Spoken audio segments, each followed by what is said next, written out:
Ayan, what's up dribblers at mga shooters, kamusta? Kamusta po kayo? Jamie Malonzo iniwan ng Barangay Ginebra San Miguel, ipinagpalit sa Japan B-League. At eto naman, Gilas Pilipinas Final 12-man lineup para sa FIBA Asia Cup.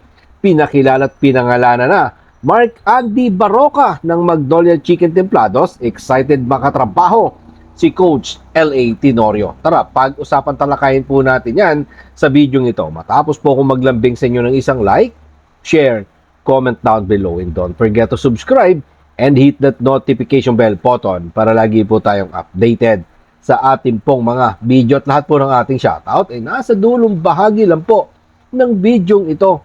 Isa nga pong nakakagulat na hakbang ang ginawa ni Jamie Malonzo matapos iwan ang kanyang Barangay Ginebra San Miguel para maglaro sa Japan B-League sa team nga po ng Kyoto. Ang anunsyo nga po ay ginawa mismo ng Japan o Japanese Ball Club sa kanilang social media. Webes nga po yan kasabay ng ika-29th birthday ng high flyer wingman na kasalukuyan ay nasa Jeddah, Saudi Arabia. Itong si Jamie Malonzo para sa Gilas Pilipinas.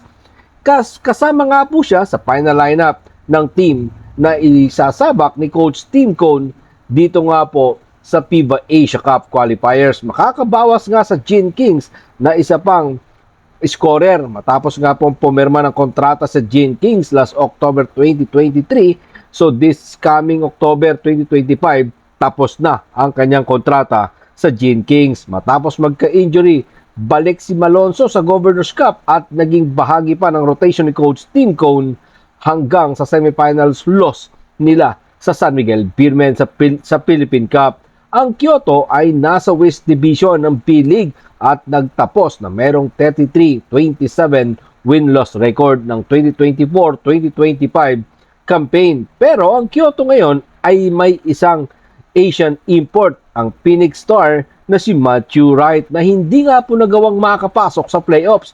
Pagtungkol naman sa pagalis ni Malonzo, narito ang statement ni Coach Tim Cone sa ulat ng pass break. Disappointed kami sa pag-alis ni Jamie sa Ginebra, pero hindi namin kailanman pipigilan ng isang manlalaro na gustong mapabuti ang kanyang sitwasyon. Binabati namin siya. Yan nga po ang pahayag ni Coach Tim Cone. Parang nauubos na yata mga PBA players. Kasi sa totoo lang mga shooters, ang ganda ng opportunity sa Japan B-League. At dito nga po sa KBL, tingnan natin kung sino ang ipapalit ng Gene Kings sa paglipat ni Malonzo. Matapos nga po ang Japan, sino nga ba ang kukunin ng Barangay Ginebra San Miguel sa draft or sa trade? So yan ang ating abangan mga shooters. Alam natin, gagalaw at gagalaw itong Barangay Ginebra San Miguel. Maghahanap at maghahanap ito ng pwedeng ipamalit sa mawawalang posisyon ni Jamie Malonzo. At eto, pinakilala naman ang Gilas Pilipinas Familiar Faces lineup para sa FIBA Asia Cup na magsisimula nga po sa August 5 dyan sa Jeddah, Saudi Arabia. Kinumpirma nga po ng SBP, Samahan ng Basketball ng Pilipinas, ang nasabing 12-man lineup para sa Gilas Pilipinas na pangungunahan ng ating naturalized player na si Justin Noipi Brownlee.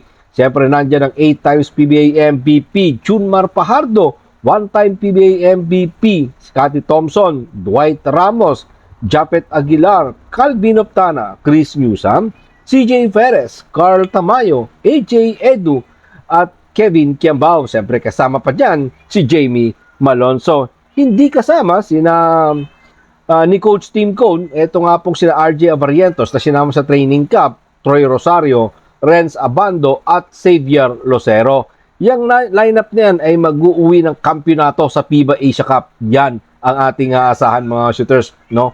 Kung noong 2022 edition, 9th place lang tayo. Ngayon, inaasahan natin mag-uuwi ng kampyonato itong lineup ng Gilas Pilipinas para nga po dyan sa FIBA Asia Cup. At ito naman, puntahan naman po natin ang usapan patungkol kay Andy Baroka at kay L.A. Tenorio. Ang dating mahigpit na magkaribal, ngayon ay magkasangka na sa isang kupunan pero sa ibang posisyon.